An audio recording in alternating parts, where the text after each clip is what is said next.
Halo semuanya, kembali lagi bersama info.co, info seputar TKI Taiwan. Oke guys, masih bersama saya mengudara dari kawasan kota Kaohsiung, Taiwan. Oke guys, di Taiwan itu ada 1001 cerita guys. Ibaratnya di Taiwan itu ada 1001 cerita tentang job buat TKI yang ada di Taiwan. Salah satunya adalah job yang akan saya bahas ini guys. Ini adalah job yang sangat luar biasa kalau menurut saya ya. Gajinya itu tanpa kerja lembur itu adalah sekitar 40.000 NT. Alias kalau dirupiahkan sekitar kurang lebihnya itu 20 juta. Padahal kerja ini tidak ada lembur, terus kerjanya itu tidak full 8 jam, kerja hanya dari jam 8 sampai jam 1 atau jam 2 siang. Buat teman-teman yang mau berangkat ke Taiwan, semoga rezekinya setelah sampai di Taiwan itu nanti seperti job yang akan saya bahas ini guys. Oke, untuk selengkapnya akan saya bahas job apakah ini.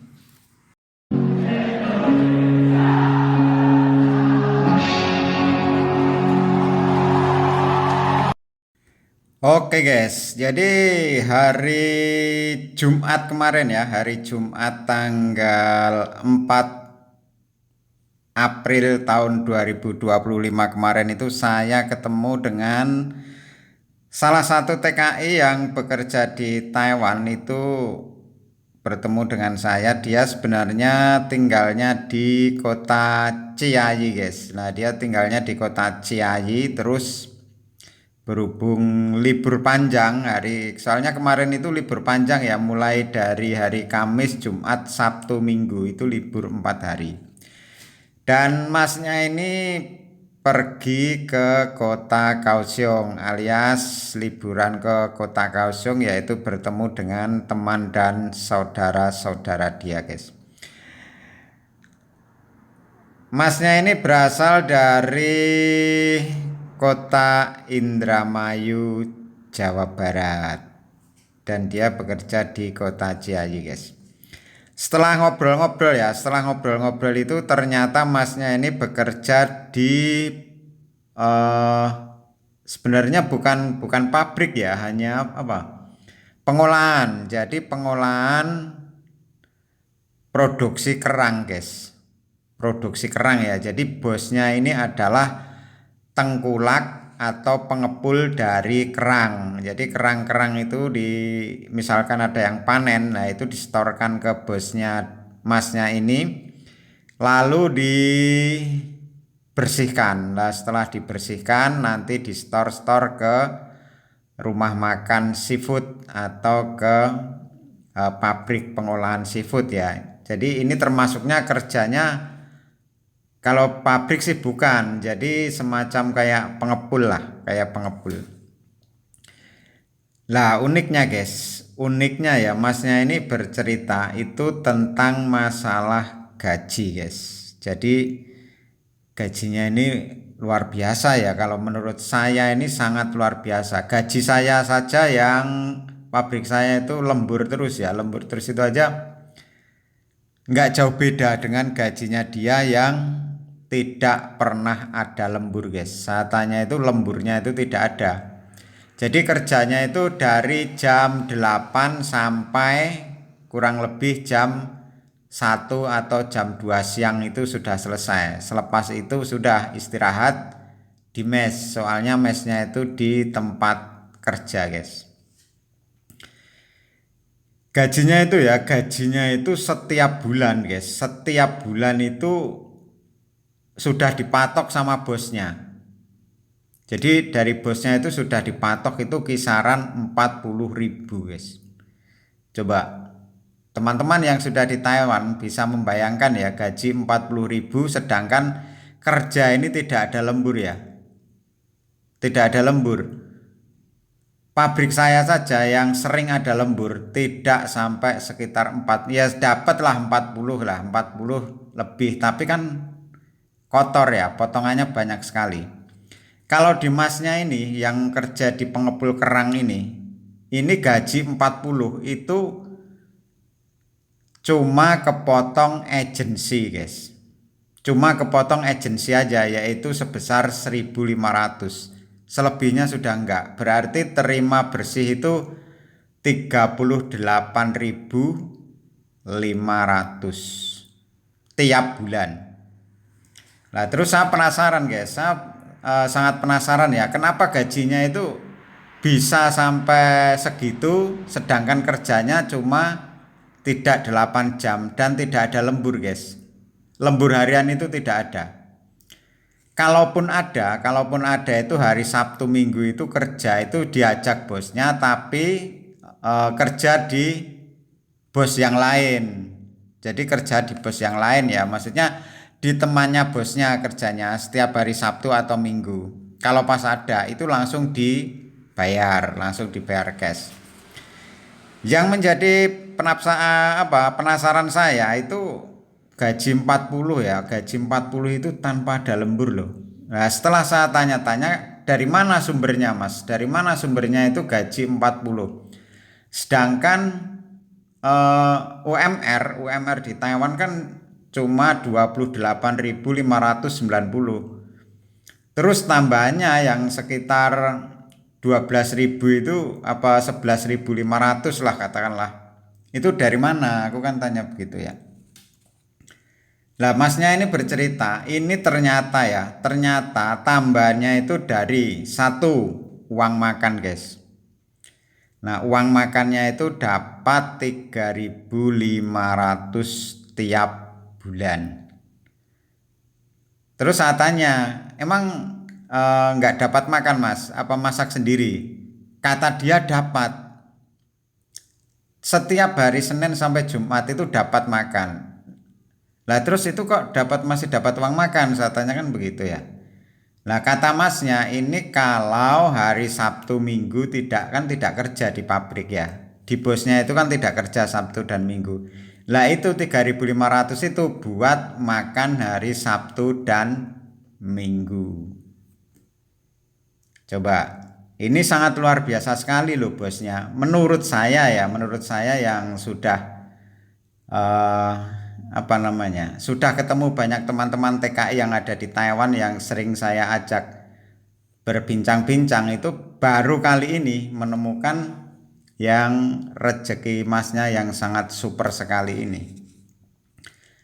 Terus sumber yang kedua itu dari mana? Itu dari uang rokok guys. Uang rokok ya, sekali lagi uang rokok. Jadi di bosnya masnya ini ya, ini ngasih uang rokok itu per bulan 5.000 NT guys. Bisa dibayangkan, silahkan teman-teman yang ada di Taiwan atau yang baru mau berangkat ke Taiwan, ini dapat uang rokok loh. Baru kali ini saya ketemu sama TKI yang bosnya itu ngasih uang rokok sampai 5.000. Jangankan sampai 5.000 ya, 100 NT pun 100 orang TKI belum tentu satu yang dapat uang rokok ya. Lah ini sangat luar biasa sekali.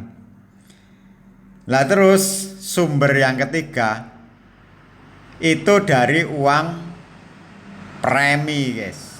Ya saya nggak paham premi itu apa mungkin uang kehadiran apa ya, itu saya tidak begitu paham. Soalnya begitu saya tanya yang 3.000 itu uang apa, kata masnya ya dia sendiri kurang paham ya, tahu-tahu kalau gajian pasti ada tambahannya uang 3.000 itu. Jadi kalau di total uang tambahannya itu aja sekitar 5.000 tambah 3.000, 8.000 tambah 3.500. Berarti 11.500 ya. 11.500 ditambah gaji pokoknya 28.500. 40 guys. 40.000 lebih 90-an NT. kira-kira sebesar sekitar itu ya. Lalu hanya kepotong agensi yaitu 1.500. Selebihnya itu enggak. Mes tidak bayar. Fasilitas semua sudah komplit di situ. Lah terus pajak juga enggak, soalnya yang majakin mungkin bosnya ya kan saya tanya. Terus pajaknya gimana mas? Saya nggak tahu mas. Mungkin sudah dipajakin sama bos, soalnya setiap gajian tidak ada potongan gitu. Terus Aska sama Aztek kepotong nggak? Katanya nggak juga. Berarti semua itu sudah dihandle sama bosnya semua guys. Nah ini sangat sangat sangat luar biasa sekali ya kalau menurut saya. Lalu ceritanya di kerjanya masnya ini dulunya itu juga ada orang Vietnam guys, ada orang Vietnam, orang Taiko dan orang Filipin. Nah terus ada gelombang PHK kemarin itu ya, ceritanya ada banyak yang PHK akhirnya dari yang non Indonesia, yang dari Vietnam, Filipina dan Taiko itu kena PHK semua, akhirnya masih disisakan satu masnya ini. Jadi masnya ini kerja di situ hanya yang PMA-nya, pekerja migran asing itu hanya masnya sendiri, selebihnya orang-orang Taiwan. Ini sangat luar biasa sekali ya, tapi masnya ini tadi menunjukkan kepada saya bahwasanya itu kerjanya memang ringan guys, memang ringan tapi beresiko. Tadi itu dia kan tangannya itu ya, mohon maaf ya, tangan di kukunya, di kuku jempol kanan dan kiri itu kan diperban ya. Saya tanya Lula itu kenapa mas? Saya kan tanya begitu. Itu adalah gara-gara kerja guys.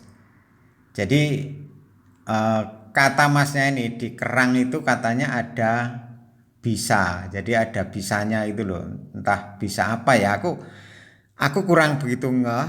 Tapi kata masnya di kerang itu ada bisanya. Jadi dia kalau kerja itu mungkin kena bisanya itu. Kata masnya ini kena bisa yang di kerang itu. Jadi mohon maaf ya. Semacam kayak sekali lagi mohon maaf sampai itu loh, sampai kukunya itu kayak ngelupas guys, ngelupas terus kayak ada luka gimana sih yang apa ya, ya luka lah maunya, kayak kukunya itu kayak mau copot gitu loh kan. Tadi sampai sampai di lakban ya, makanya saya heran. Terus saya bilang kenapa kalau kerja kan ada sarung tangan, misalkan sarung tangan yang karet itu kan ada mas, yang karet tipis apa yang karet gede yang apa tebal itu kan ada. Aku kan bilang begitu ya. Kata masnya tetap tembus guys katanya, dalam arti di cangkang itu, di cangkang kerang itu kadang ada yang tajam kata dia. Terus saya bilang kan yo setidaknya kan ada pengaman mas, kalau ada pengaman kan eh, sedikit terlindung lah. Misalkan itu tembus ya tinggal ganti lagi yang baru. Aku kan bilang begitu ya, ini adalah solusi demi biar tangannya itu aman dari bisa itu. Terus kata masnya, wah kata ribet mas, sudah biasa begini. Oh, ya sudah kalau begitu kan berarti memang menikmati eh, kerjanya guys. Jadi memang menikmati kerjanya ya. Nah lalu kata masnya ini memang kerang itu kalau mau dimasak ya, kalau mau dimasak itu mesti direndam dulu guys. Katanya biar bisanya itu hilang. Tapi ya bisa apa ya, aku juga nggak paham ya, masa di kerang ada bisanya ya. Tapi intinya begitu, intinya itu sebenarnya kerjanya ringan tapi ya resikonya itu apa mungkin ya, mungkin itu soalnya kan mengandung kayak air garam apa gimana ya. Itu katanya sih kerang ditambak guys. Kalau ditambak itu airnya gimana sih? Asin nggak ya? Asin apa payau begitu ya? Jadi kira-kira begitu guys. Yang membuat saya takjub yaitu gajinya tiap bulan itu dipatok sama bosnya itu ya gitu, sekitar 40.000 NT. Jadi buat teman-teman yang mau berangkat ke Taiwan, semoga nanti mendapatkan job dan rezeki yang seperti saya ceritakan ini, guys. Oh ya, sedikit menambahkan, masnya ini dulu sebenarnya awalnya kerja di pelayaran, guys. Kerja di pelayaran yaitu di Pulau Penghu, ya. Jadi pulau di luar Taiwan, ya, maksudnya di luar kepulauan besar Taiwan itu kan ada pulau kecil-kecil yaitu Pulau Penghu. Lah dia itu dulu di sana, terus ada masalah sama saudara majikannya. Jadi saudara majikannya itu main kekerasan begitu, akhirnya dia eh, mengadu ke KDEI, terus ditampung di shelter. Nah, setelah ditampung di shelter, akhirnya dapat job yang sekarang ini, guys, yang ada di Ciayi itulah. Dari shelter ke job yang Ciayi ini kan ganti agent, ya. Saya tanya kena biaya berapa, Mas? Katanya sih juga tidak kena biaya, guys, alias gratis. Nah, semua itu tergantung nasib, ya, guys, ya. Tergantung nasib dan keberuntungan. Makanya di Taiwan itu ya tidak ada yang tahu, maksudnya nasib orang, rezeki orang itu tidak ada yang tahu, ya.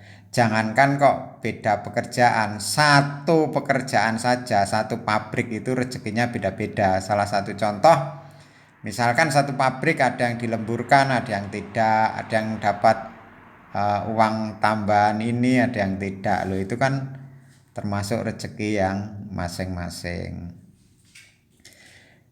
Jadi sekali lagi buat teman-teman yang mau berangkat ke Taiwan, nah yang mau berangkat ke Taiwan, saya sarankan belajar bahasa dan medical mandiri dulu, guys. Ini semua demi kelancaran dalam proses dan dalam bekerja nantinya di Taiwan. Oke, sekian dulu cerita dari saya. Mudah-mudahan cerita ini ada manfaatnya dan bisa menjadi gambaran buat teman-teman yang mau berangkat ke Taiwan. Rezeki sudah ada yang mengatur, guys. Kita tinggal berusaha. Oke, terima kasih buat semuanya. Sampai ketemu di video-video berikutnya. Bye-bye. Terima kasih.